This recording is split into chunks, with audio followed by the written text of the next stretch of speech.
கடைமடை கட்டமைப்பு சுவர் தமிழக அரசு உடனடியாக கட்ட வேண்டும் என கோரிக்கை வைத்து பல ஆண்டுகள் ஆகின்றனர். இதுல ஏன் நிறைவேற்ற மாட்டாங்க தெரியுமா? மணல் எடுக்க முடியாது, மணல் கொள்ளையில் ஈடுபட முடியாது, மணல் குவாரி அமைக்க முடியாது. அந்த ஒரே காரணத்துக்காக தான் திமுக அரசு திட்டமிட்டு இந்த கொள்ளிடம் ஆற்றுல தடுப்பணை கட்டுறதுக்கு தயங்குகிறார்கள். விவசாயிகள் தான் தமிழ்நாட்டு மட்டுமல்ல இந்தியாவின் முதுகெலும்பு. அந்த முதுகெலும்பை உடைத்துக் கொண்டிருக்கின்றார் ஸ்டாலின் அவர்கள், அன்றாடம் உடைத்துக் கொண்டிருக்கின்றார்கள். இந்த மண்ணு எப்படிப்பட்ட மண்ணு? டெல்டா மண், நெற்களஞ்சியம், நமக்கு உணவளிக்கின்ற மண், சோறு போடுற மண். ஆயிரம் ஆண்டுகள் இந்த மண்ணில் தான் நமக்கு உணவு கிடைச்சது நம் முன்னோர்களுக்கு. என்னுடைய ஆசை என்ன?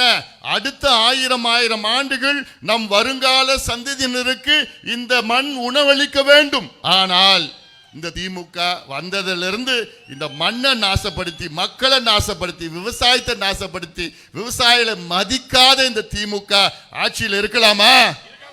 இருக்கலாமா? அகற்றுங்கள், விரட்டுங்கள். இந்த ஆட்சி செய்தது போதும், இவர்கள் ஆண்டது போதும்.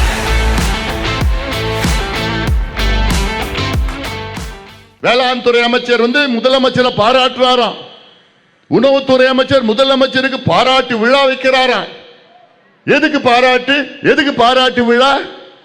என்னன்னா, ஒரு குவிண்டால் நெல்லுக்கு 2500 ரூபாய் கொடுக்குறாங்களாம். நீ கொடுக்கலையா?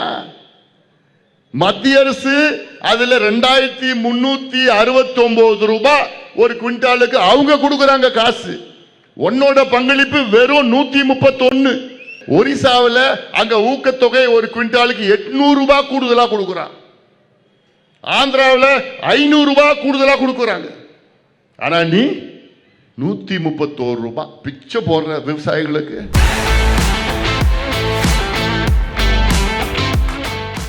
நாங்கள் ஆட்சிக்கு வந்தால் 100 நாள் வேலை வாய்ப்பை 150 நாளாக உயர்த்துவோம். தமிழ்நாட்டில் 100 நாள் வேலை வாய்ப்புக்கு பதிவு